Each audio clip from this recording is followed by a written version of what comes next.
What's good, everybody? Christian Pedersen back with the next round of playoff previews, discussions. We're going to talk about all the games open through Division 6 on this podcast. And as always, it is presented by Palomar Insurance. Please support the people that support us. We're going to start here with Open Division. If you're watching this on the longer form clip on any channel, just slide around until you find the division that you want. Like I said, we'll get to all the video. We're going to get to every game in under 15 minutes.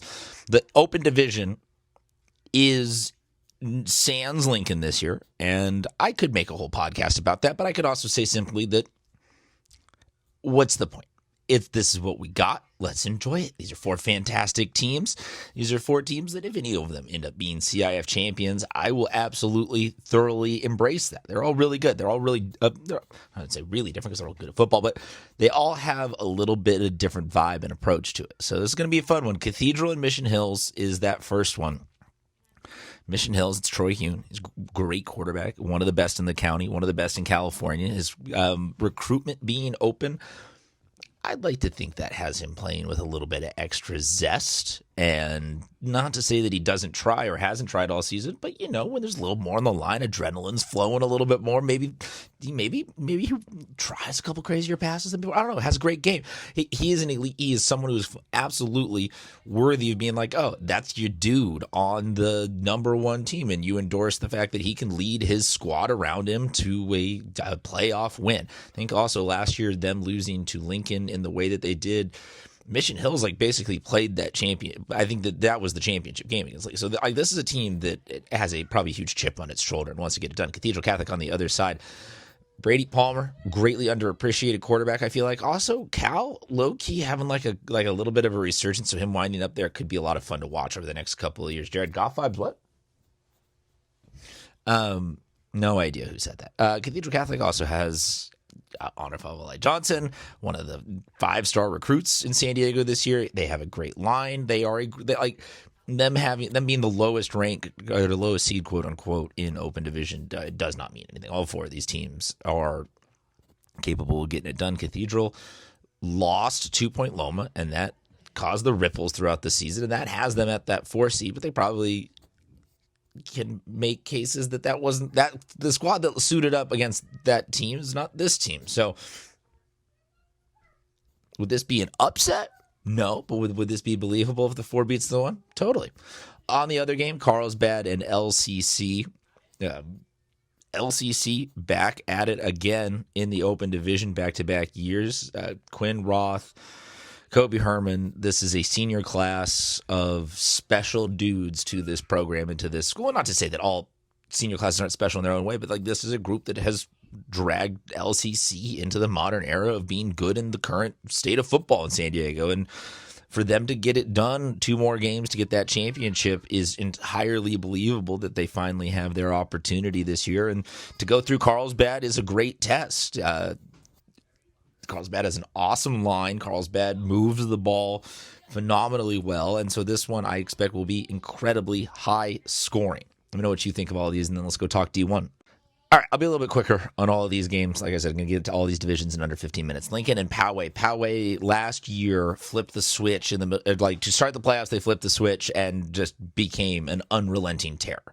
They did not have a great elite best season they've ever had this year, but playoffs are back. They get a win. It would be an upset. Yes, this would be an upset for the 9 to beat the 1. But I don't know. They haven't lost a section playoff game in a while. So I don't know. Luke Jorgensen and them boys know how to play a good brand of football. Lincoln on the other side is an elite group, and we just gave a recent shout out to their running back, the younger of the Robinson brothers, for his commitment to USD. They've got college commits on both sides. Cam Purnell is probably the best. He's probably I'm going to vote for him for Defensive Player of the Year probably at the All CIF meeting. This is a very, very good Lincoln team. So them being in Division 1 is a travesty on some level, but it's also hey, now it's time for them to, if they believe that they are truly as good as they are, roll through Division 1. Next game, Point Loma, San Marcos. San Marcos, they have several weapons of the land, air, and sea variety to get it done offensively speaking. See, the intern is here for this San Marcos Point Loma rivalry. What do you got? What do you got on this one, Kennedy? Yeah. She likes dogs, so I'm assuming that because my kid says woof woof all the time, she will be rooting for Point Loma. But this one, man, this one is a great game. This is one of those ones that the way that I was talking about Mission Hills and the apologies, the intern is awfully just cute and distracting. I was talking about the Lincoln Mission Hills semifinal last year and how that was that was the championship game, and the winner of this one could be like, hey, they just are on a good one this year. I don't know though, because I know nothing about football, so this could also at the same time be the worst game ever. But on a serious note, I think Point Loma and San Marcos are two excellent senior classes going at it in a way that this might be the best game in this week in the bracket. Oceanside and Mount Miguel also could be a close nominee. This is a rematch. This is a pair of schools that are very hungry for an opportunity at a championship, and there's great talent on both. Oceanside is the lower seed, got to go on the road to Mount Miguel. So I guess that I probably give the nod to the home team and the team that had the week off, the team that's the home team. But I mean, what a toss up there. Rancho Bernardo and Granite Hills. Granite Hills has had a lot of championship success in the last couple of years, so the squad absolutely knows how to perform in this situation. But Rancho Bernardo, they picked up a good, very much vibes win in that first round against Del Norte. They will be a tough out. Let me know. Drop a comment on what you think of all the D2 games or D1 games. Let's go talk D2.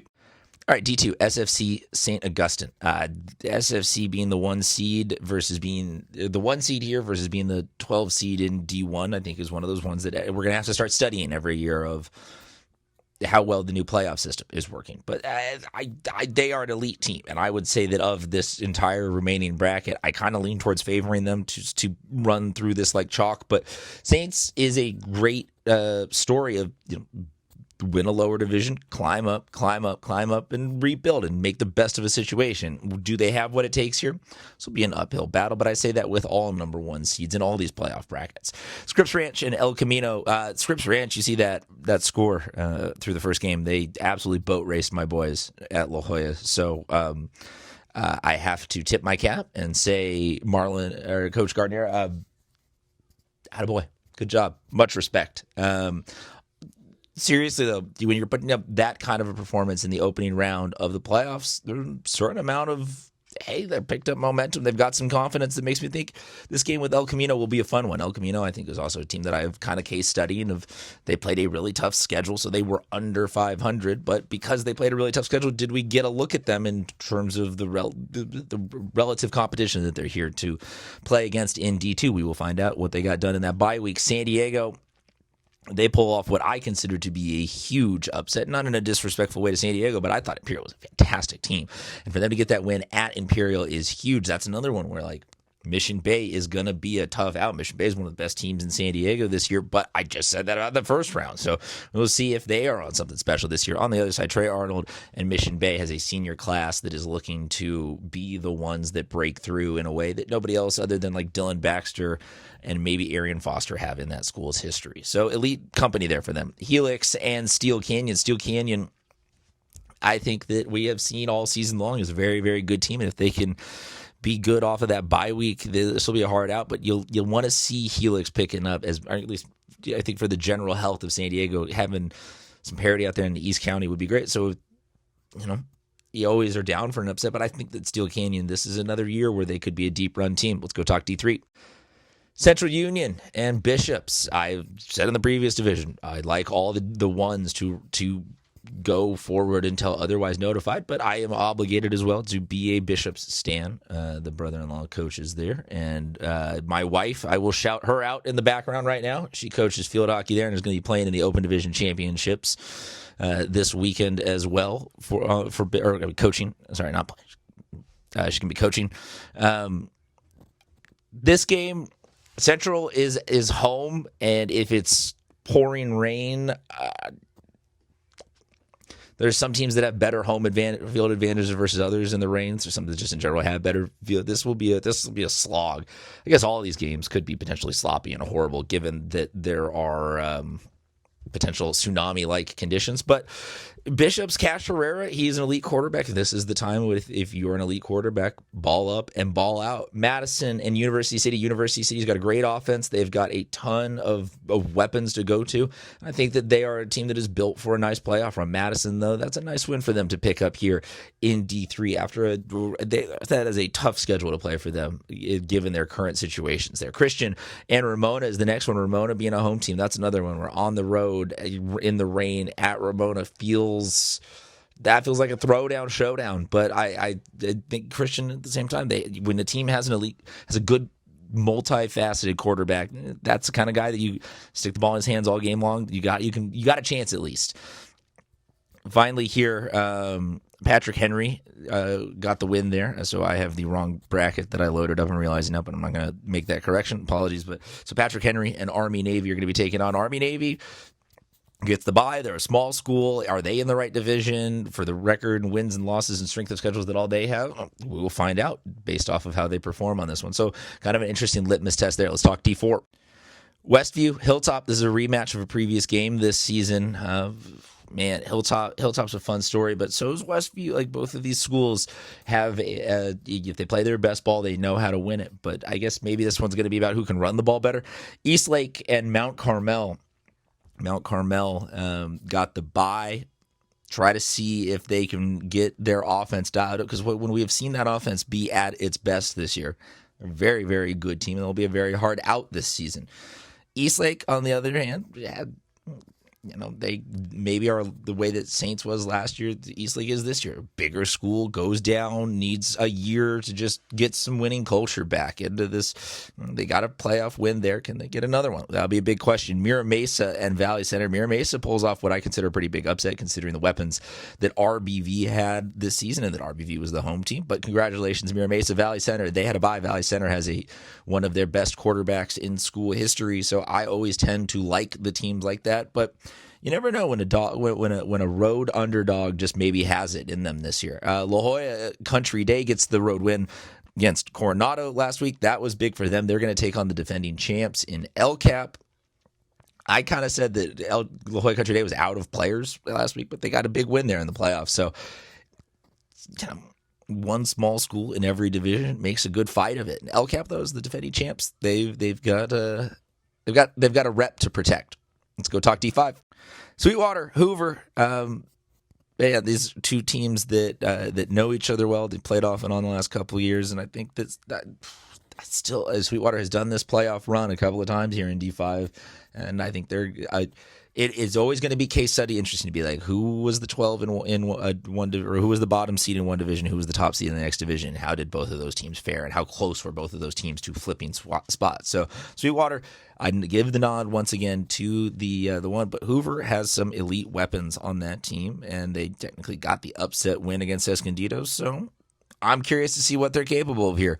Chula Vista, Canyon Hills, they are here maybe potentially ahead of schedule or on schedule according to their head coach, but they're a team that is like there's something slowly building there that could be really good, and it'll be curious to see how it performs in the playoffs. Chula Vista gets an early round win against Mar Vista.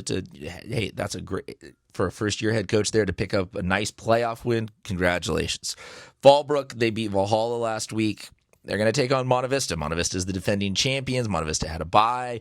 I like that totals that, Monte Vista will know what to do with themselves this week and will know how to conduct themselves and how to be prepped and ready for this. But Fallbrook, they have also, despite not winning championships, made a bunch of deep runs the last couple of years. So there are kids there as well that know how to handle themselves in the playoffs. This could be the best game of the D5 round. Santana and Morris is the last one. Morris with Superior Guard. He's one of the more versatile weapons in all of San Diego high school football this year. He will be a tough out for Santana to beat, but Santana taking care of business, playing a defense-heavy game. If you can slow everything down with Morris, hey, you always got a chance. Let's go talk D5 AA. For this one, we're into the semis. Maranatha and Claremont is going to be one of them. Congratulations to Nick Novak and his squad at Maranatha Christian on getting a little bit closer every single year. And this could be very much the year where them as the number one seed are rolling through. Claremont will be a tough out. Claremont, I was I actually did a video at the beginning of the season being hyped just on this 5AA, and all of these are good stories. But Claremont would be another one where, like, former higher up division school that needed to find a way to just sustain some winning culture. Mountain Empire, they are a team that has scored a ton all season. Palo Verde, they are a team that has scored a ton. I don't know if the rain will entirely stop it, but this could be like a 275-point game between the two of them. So either way, we're going to get some fireworks here. I think even with the rain, there will still be a ton of points scored. Let's go talk D6. St. Joseph's and Francis Parker is the first game. St. Joseph is the 1 seed. I like the 1 seed here. Francis Parker, they get a win 38-3, though. So, the offense is clicking. Okay, let's see what you got, Parker. Other one, Julian and Borrego Springs. Borrego Springs has a couple of younger kids that are very capable. And I think St. Joseph versus Borrego Springs is what we are headed towards as a championship, but could be excited to see some upsets here as well. All right, that's all the games. Sorry for being 51 seconds over. I diverted with anecdotes about myself. But go check out a game. Go support Palomar Insurance. Thank you for everyone for watching.